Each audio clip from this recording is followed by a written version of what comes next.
I've listed a long time, and I used to talk about the wobble. I would like to live life where I have better control of my wobble and can keep it at a high vibration and can notice those moments when the lions are coming. The way you do that is by looking at manifestations that you've already accomplished that you feel happy about and milking the appreciation that you feel, by acknowledging that some things have manifested that were at one time and maybe even for a long time still in a vibrational state, and when you chilled out about it, then it came into easier view. You just have to massage your thoughts into those better feeling places. That really is the work. And we know, friends, it feels counterintuitive to humans who have been counting on your action to make things happen. But it is our promise to you, your action is minuscule in comparison with the power and the leverage of alignment with this vortex. Most people are offering most of their action or behavior to compensate for not flowing their energy in a productive way. You worry about stuff and you don't line up with well-being, and you beat the drum of things not going well for you. And then when things don't go well for you, then you dig in with action and hard work, and then you get exhausted. Because this receiving mode is not just the vibrational place. Just like you have to set your radio dial on 98.7 FM if you want to hear what's broadcasted from that tower. You can't set it on some other frequency. You have to tune your tuner to that broadcasting tower. And so we want to convince you that this vibrational reality, that this vortex is a broadcasting tower that includes everything that you want and all that you are and the path to full manifestation of every bit of it. And if you can accept that that is so, and then you can just care about tuning yourself to it, which just means think thoughts that feel good, then everything will turn out the way you're wanting it to. Such a nice thing. You could have 5 things, we know you've heard this, that are important to you. There are always more than that, but let's say 5 major things. And 4 of them could be going extremely well and 1 of them not well. And you as humans mostly think that you better dig into that one that's not going well. And as you do, you tune to what's not going well, and you actually pinch off the well-being on the other 5 that were going well.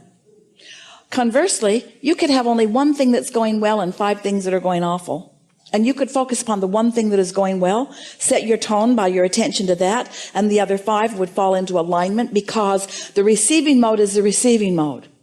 But when you believe that you have to work hard to compensate for inferiority or for past wrong deeds, or when you feel that you have to work hard in order to justify your existence, all of those things are so contrary to what your inner being knows about your readiness and your worthiness that you get crosswise of the energy, and then you do offer more effort, and then you get tired. Where if you're feeling good about yourself and others, if you're looking for positive aspects, if you're counting your blessings, so to speak, looking for reasons to feel good, not having knee-jerk reactions to so many things, then you're in the receiving mode. But the receiving mode is also the replenishing mode.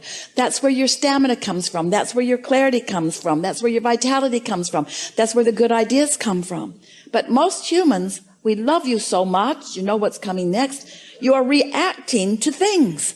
So you're looking around, wanting to be objective, and that's a good thing, because you got to sift in order to launch those rockets. But as you're looking around, so often, instead of identifying what you want and running with it, you are having a reaction to what you don't want. And when you are reacting to what you don't want, then you're putting more emphasis on that. So you're actually often vibrating more in contrast to what you want than you are in harmony with what you want. Every subject's 2 subjects, what is wanted and the absence of it. So sometimes you're thinking that you're thinking about money when you're really thinking about not having enough of it. Sometimes you're thinking about having or getting or improving a relationship when often you're thinking about the absence of a relationship, or something about the relationship that you've got that you don't want. And so if you don't introduce an understanding into this equation of what your emotions are telling you, then you can't guide your thoughts at those early subtle stages. And if you don't guide them at early subtle stages, then law of attraction is going to carry them into greater and greater momentum, where you believe then that you have to take action, but there's not enough action to compensate for that momentum that's going in opposition to what you want. So what's the answer? Chill out. The answer is be nicer to yourself. The answer is think more thoughts about yourself that feel good and about others too? The answer is, don't work so hard. Give yourself a break. Get more rest. Be nicer to yourself. Do more of the things that feel good to you. That's the way you turn this around. You got to give yourself a break. You cannot demand yourself into alignment. You can't effort yourself into alignment. You've got to release. You've got to let go. You've got to let go of resistance. When you let go of that cork, we promise you it will float, you see. So we've written a few books. And they are significant because they are the pieces that you are looking for. The first book of significance, Ask and It Is Given, in the back of it has 22 processes, each one offered to you to help you to release resistance. Each one offered to just help you release resistance. We don't need to teach you how to goose up your desire. You can't help that. But when you release resistance, then your desires become more dominant, more predominant. You see more evidence of them coming about. We would read the 22 processes in the back of that book if we were standing in your physical shoes. The next book of significance that we wrote for you, it's talking about deliberate creation. It's about focusing, and it's about taking the way you feel and using it as the reason that you think the thoughts you think. It's about taking a thought that doesn't feel very good and either choosing another thought altogether or massaging that thought until it feels better. Then another book that came right on the heels of that is The Astonishing Power of Emotions. And that book teaches you about the emotions that you feel and the value of them. That may be the most significant book that you will ever read. That may be the only book that if we were standing in your physical shoes and went out there and there's a big pile of books that we would want. We would want to understand the emotions that we are feeling. And then we wrote a book called The Vortex. The Vortex that explains to you that everything you want already is. And if you're paying attention to how you feel and maybe using some of the processes that help you to release resistance and focusing deliberately, that you can get into the receptive mode and let everything in that you want. We haven't been offering these words to you just because we think you want to hear some words. We're answering the questions of how do you create your own reality? How do you create your own reality? By having thoughts that you think.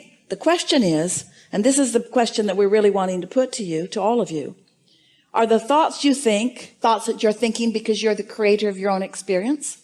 Or the thoughts that you think, reactionary thoughts because somebody else is having an experience that you're observing and you're having a knee-jerk reaction to what's going on? Because that's a big question. If you are reacting, then you have no control. You're like a cork bobbing on a raging sea. You have no control at all. So what would we do? We'd put ourselves in bed tonight and we'd say, I am the creator of my own reality, and I like that. And then we would say to ourselves, and as I sleep tonight, momentum is going to subside because my thoughts are not going to be active and law of attraction is not going to be reacting to my thoughts. However, law of attraction is going to continue to react to the thoughts of my inner being who never sleeps. So the potential of me waking up in the morning, the probability of me waking up in the morning and the thoughts of my inner being about everything I want being dominant, very good possibility of that. In fact, it's a slam dunk. It's a sure thing.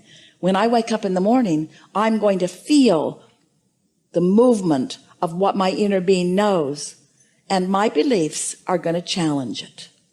But each time a belief challenges the path that my inner being has laid out for me to the success of joy that I seek, I'll feel some soft negative emotion. And when I feel it, I can adjust my thought right then and there.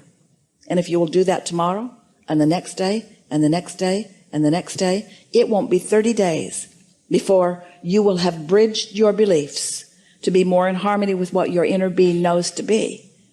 And you're going to have evidence all around you.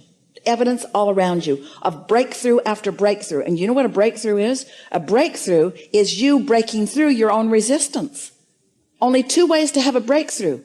Either really get that train going so fast that it doesn't matter what the wall of resistance is, your train's going to break through it. That's hard on you and your train.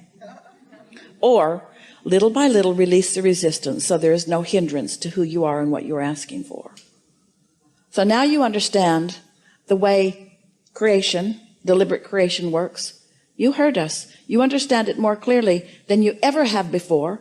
And this body of people is understanding it right now more clearly than anybody has understood it before. You create your own reality by massaging your thoughts into emotionally good feeling emotions. That's it. That's really all that it is.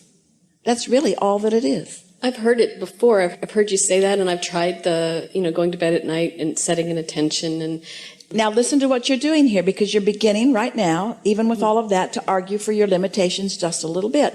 Because we stacked up about 47 engines going that way, and then you said, I've tried it before, and I'm not so sure that it's working for me. I'm a good focuser.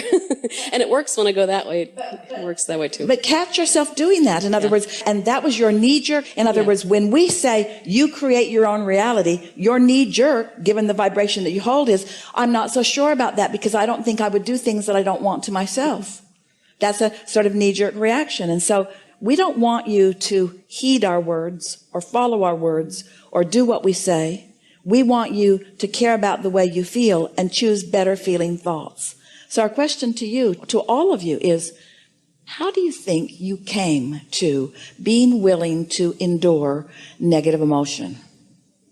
What's up with that? Why would you choose a thought that doesn't feel good when you could choose a thought that does feel good? Well, maybe it's because you wanted the contrast to help you really launch some rockets. Maybe you wanted to be a little hard on yourself so that you'd ask in a stronger way. Maybe you wanted to deprive yourself of what you really want for a while so that you really care about it. Sometimes you do that to your kids. You say, no, wait till your birthday or wait till Christmas. I want you to really want this before you get it, because then when you get it, you'll really like it. So you sort of train yourself to hold yourself apart from the well-being that would be there all of the time. But we're really putting a straightforward question to you, to all of you. Why would you, what would cause you to be willing to deprive yourself of feeling good? Why would you beat up on yourself? And the answer is, you don't like yourself very much. And the reason that you don't like yourself very much is because you've been looking to disconnected people to like you, and they don't like you very much. But it's not personal. They don't not like you because you're not likable. They don't like you because they're not in a likable mood. It's not personal. They're not depriving you of their love. They're just pinched off from their own love, so they don't have anything to give you. And everybody's going to give you what they're feeling. So if they're all pinched off and you say, look at me and give me something, they're going to give you something that you don't like. And then you're going to get used to what it feels like not to be liked. And all along, your inner being is loving you so much. Every time you're not being loved by someone, your inner being is loving you more because you're asking for it stronger. So the more Source loves you, and the more you don't let yourself feel the love of Source, and the more you look through cracks of others for them to love you, and the more you become dependent upon them, those flaky human friends, they're just not consistent. They're so fickle. Oh, they'll love you if you'll do everything that they want you to do. But boy, you better not let up for a minute. And their love for you will stop because it was contingent upon you pleasing them, because we love you so much. But you've got this backwards, and you've had it backwards for quite a while, haven't you? But when you get it turned around and you begin to accept that when I feel love, that means I've opened the conduit, and the love that is me is flowing through me, not through me only to others, but through me and to me and through me. When you're loving someone else, do you know who receives the greatest benefit of your love? You do, because your valve's wide open and every cell of your body is resonating with the love that is flowing through you, you see. You got to stop looking for lovables in order to love. You got to love just because that's what you do. You love. And then when you get in that vibration of love, oh, lovables just show themselves. You've got to talk yourself into feeling good about you. You got to talk yourself into feeling good about the situation. And it's really worth it. It's a big payoff, because when you keep your valve open no matter what, then good just keeps flowing to you. But if you pinch your valve off for some petty little reason that really isn't important, because you've got some beliefs that you've been dragging around that haven't served you that well anyway, then life can be a sort of hard road. Yes? This seems like an exceptionally good time for a segment of refreshment.